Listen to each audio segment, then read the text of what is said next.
Last week's episode just aired last week, so it's probably so fresh in your mind that we don't even have to revisit the moment. Unless you want Jinkx to act the whole thing out in under 30 seconds. I'll keep count. Alright, hang on. Go. Wait, give me 1 second. Don't go yet. What was the mini challenge? The mini challenge was... Oh, underwear. Yeah, look at men's dongs. You have to look at men's dongs for a while. Okay, wait. Do we have a volunteer to help with the mini challenge? Do you want to help with the mini challenge? Okay, come on up here. Are you wearing good underwear? Come on up here. Are you wearing underwear at all? You're wearing Come on, some underwear. Come on up. Come on. Okay, we're gonna wait for you to take off your hat and your shirt, your shoes, and your pants, and then we'll reenact this. I'll give you this prize package if you do this. What's your name, darling? John, everyone. I know that this is the symbol for Pisces, but it also can't. Oh, Cancer. What? I thought it was two fish going down on each other. That's a yin yang. Okay, we'll give you a discretion panel here. Yeah, you just keep things modest, Jinkx. That's your specialty. So while Josh, isn't the whole thing that you have to remember what underwear he's wearing? Why is he taking off his pants now?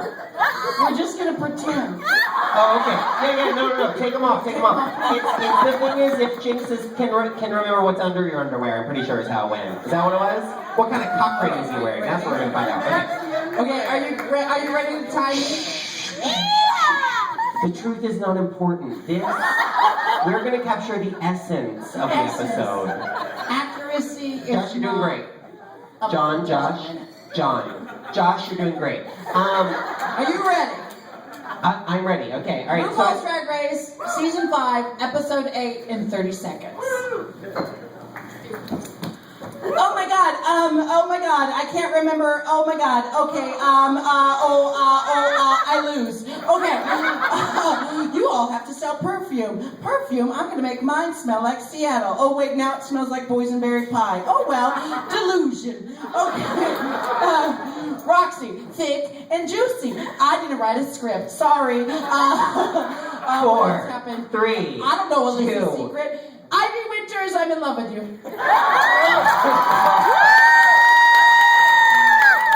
Josh, John, I think both of you. Thank you so much. Let's cheer for both Josh and John tonight.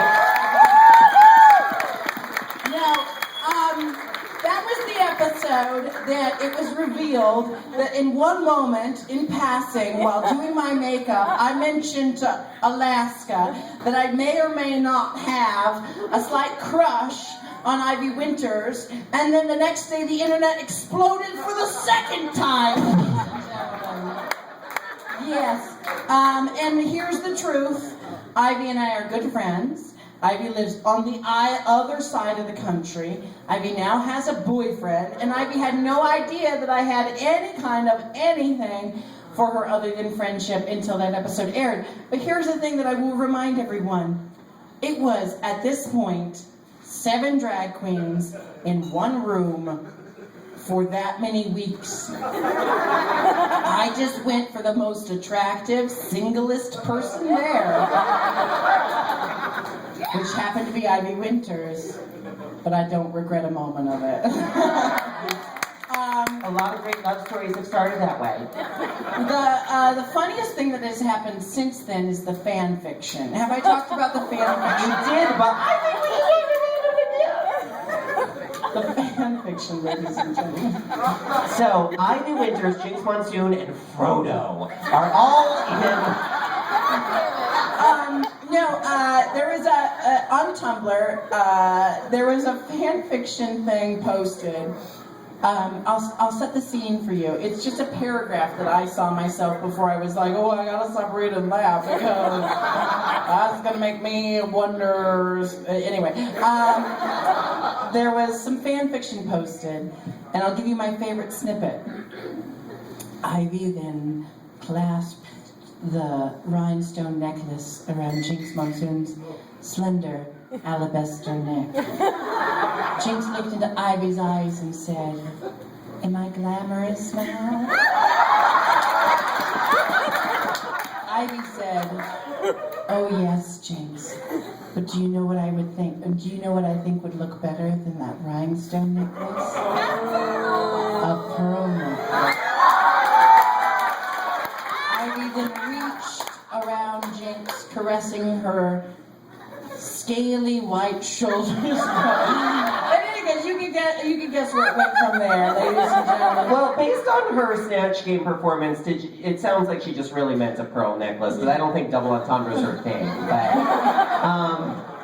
JK. And, she seems very nice. The thing that, the one thing that got cut out of the reading episode is my read of Ivy Winters, which was hard to do because Ivy and I, you know, Are in love, you know, obviously.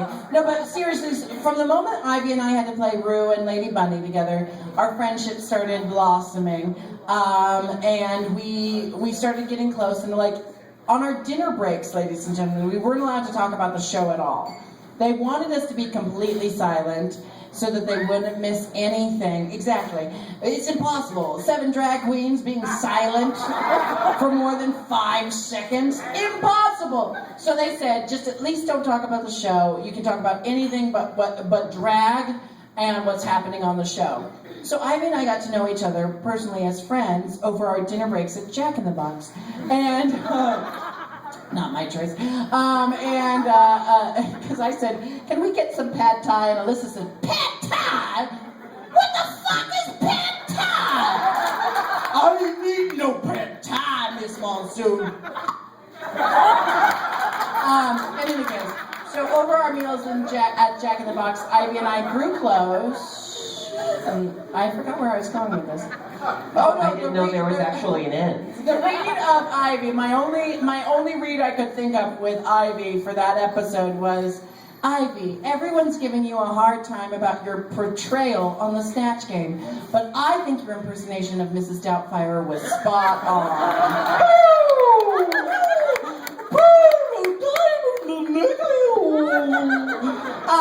Miss Computer Operator, if I could ask you, very personally from me to you, everyone don't listen for a second, could you please go to youtube.com and pull up the video, Jinkx Monsoon, the greatest star, and I would like to share with you guys a video that someone made, and while you do that, we'll take any last questions and answers from the audience, ladies and gentlemen. Is the creator of the greatest star video here tonight? I do believe so. Is he still here? Where is that nice There gentleman? he There he is, is. yes. Hi there. He's made some wonderful portraits of you. He's making a paper doll book, which I think is just very adorable, ladies and gentlemen. And I will take this moment to say, please join us next Monday for the viewing party of an actual new episode, ladies and gentlemen, hosted by BeDeLaCreme. Because, you know, this week may have been a little bit of a blue ball session, but next week there is a new episode, and like I said, I gave you a little bit of a hint, but next week's episode is an acting challenge, and it's a bilingual acting challenge, and though I do consider myself bi in many things, bilingual is not necessarily my strong suit. Bipedal is actually my biggest attribute as a drag queen. You have really developed in that field, I have to say. You've mastered that one in the last 6 to 8 months, and I like that about you. So, before we play this lovely little tribute video that actually makes my heart go flutter and my cheeks just blush. Thank you, Mr. Kevin Harris. You can't tell because she's wearing a lot of makeup. Yeah. Are there any last questions that could be answered? I see a question right there. Is there anything else? Who? I mean, we can hear you. Who are we kidding? Don't use Who are we the kidding? Is there anything else you can share from the library? From the library. Ooh, other reads we didn't get to see on the television. What else did I say? I said Alaska. I have now seen you naked, and I can, okay, ooh, I'm drunk. Alaska, at this point, I have seen you naked, and I have to say, your face isn't the only thing that resembles a horse. You also have big, dusty hooves attached to you. See, that's why I got edited out. I can't remember what I said about Coco. something about her looking exactly like E.T.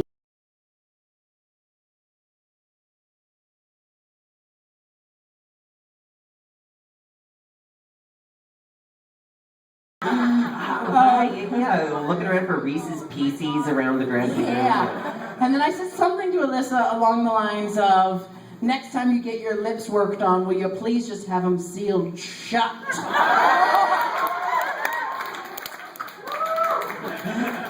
Any more questions from oh yes, over here? Okay, we're gonna take 1, 2, 3 in that order, and then we're calling it a night, ladies and gentlemen. Hello, ladies. Shout, shout, shout. Let it all out. Here, I'll be the mediator. You tell me, I'll tell Jinkx. You gals are absolutely gorgeous. I would like to know how you guys get your hair so giant. I need that. How do we get our hair so giant? Well, I just throw mine up in a simple clip. How about you? From one career girl to another, I will tell you that this wig, this is not a good example because this wig is just literally it has no choice but to be this big because I've pissed it off that much. But what my special trick these days, ladies and gentlemen, if I ever write an autobiography, it will be called 2 Wigs and a Bump. Double entendre definitely intended. But nowadays I just take 2 wigs of the same style, sew them together, and shove a 3rd wig up in the negative space. It gives you big hair and you still look silky smooth. But don't look at this wig for that as an example because this wig is just as fried as a wig can be. Jinkx Monsoon, as if Forever 21's earring section wasn't already making it easy for America's biological women to be a drag queen. You need to go and share that. All right. I didn't tell you where I buy my wig. Yes, you. Yeah. So reality TV shows are known for sometimes manipulating scenes to cause added drama. Did you ever see certain scenes or maybe someone being characterized in a way that wasn't how you perceived it, that you think that maybe they did something to add extra drama to the show? So was there extra added drama in the show due to editing and the magic of television, or did all of that dramatic music happen in real time while you were sewing things together? All I will say about that is that the editors of this show, all they do is try to bring forth the characteristics that they think are most prevalent in each drag queen. So, you know, with editing, they chopped me up in a way to make my quirks look quirkier and my my eccentricities look more eccentric, and they put that like crazy doop doop doop doop doop doop music every time I'm doing something. But I will say that there are those who say that editing, like, oh, they edited me to say that. The one thing that editing doesn't do is put words in your mouth. If those words came out of your mouth, they just play you saying those things. And I don't know, to answer what I think is the question on everyone's mind is Coco that much of a bitch? Coco is a strong-minded, independent woman, and she has literally, like, as a drag queen, before she even went on RuPaul's Drag Race, she has built herself up from the ground up to, like, really top-tier drag nationwide. She's got one of the most successful careers of the girls on our season. So, yeah, maybe she's a little headstrong, and maybe she's a little verbose in her statements. Maybe she's a little closed-minded and a little one-sided in some of her statements. But at the end of the day... Maybe she's a bad lyricist. Maybe her highlight's too orange. Maybe a lot of things. But what I will say is, this process did not end with me and Coco on bad terms. She's a fun person. She's really, really funny. And, you know, her and I talked to each other since the episode, filming wrapped. And she's got a good heart. She just sometimes gets a little defensive. And I think the cameras were more than able to capture that on occasion. Last question before I get sued. Yes, you in the Long. audience. Back to the Snatch Game, if you could have been any other celebrity, who would you have been? Ooh, good projection. Who is your number 2 celebrity impersonation if you didn't get to do Little Lady? If I had not done Little Edie, it was a toss-up between Anna Nicole Smith, which I decided not to do because I thought too soon. I was gonna say too close. And my other one was Helena Bonham Carter. But I was really just gonna do a Bellatrix Lestrange impression. Would you just do a little Helena for us right now? It's a victory, baby. Puta. I was just gonna say, RuPaul, darling, I think it's fair. I don't know. I was just gonna do a really, really thick British accent and hope no one actually stacked me up against the real Helena Bonham Carter, who I may confide in all of you is my personal goddess. Yes. Who's a Helena Bonham Carter? All right, that's the last question. So, ladies and gentlemen, I would like to kiss you. Well, first of all, I'd like to remind you, BeDeLaCreme will be hosting next Monday RuPaul's Drag Race, Season 5, Episode 9. Tell your friends, it's actually a new episode. And do you have any? You probably have stuff to say. You're the host. I should. Oh goodness, no! I've been out of things to say for hours. I've just been on the microphone anyway.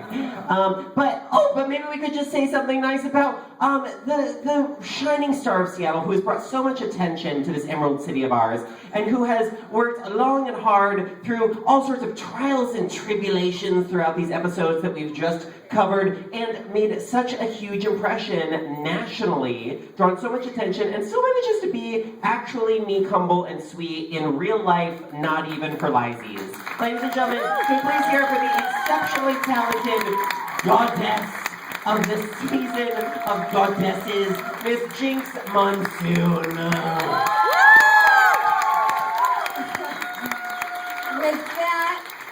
With that shameless endorsement for season 6, ladies and gentlemen, I love BeDeLaCreme. She really is my sister. None of that is just for your entertainment.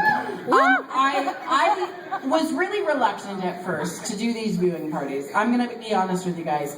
I was reluctant at first because I knew this was going to be my first time getting to see these episodes, and I was going to not only have to see these episodes for the first time, but for the first time in front of an audience full of people. And this is now the only way I would like to watch these episodes, with my sister at my side and with a room full of people from the town that I love supporting me, you know, through the highs and the lows of this crazy thing called reality TV. So thank you so much for... And I think there's only one way to take this particular evening out, and that's to hit play on this particular video. Yes, about Miss by Mr. Kevin Harris, who is a wonderful local artist. He's done many illustrations, not just of RuPaul's Drag Race, but he's a fantastic illustrator. And now I see he's a fantastic video editor.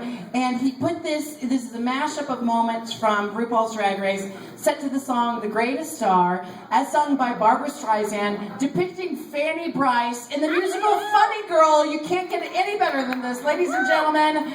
Thank you, Mr. Kevin Harris. This is our kiss goodnight. You've been a wonderful crowd. I got 36. Good night, everybody. Thank you for coming. Time to tough as Full screen that shit. And that's 6.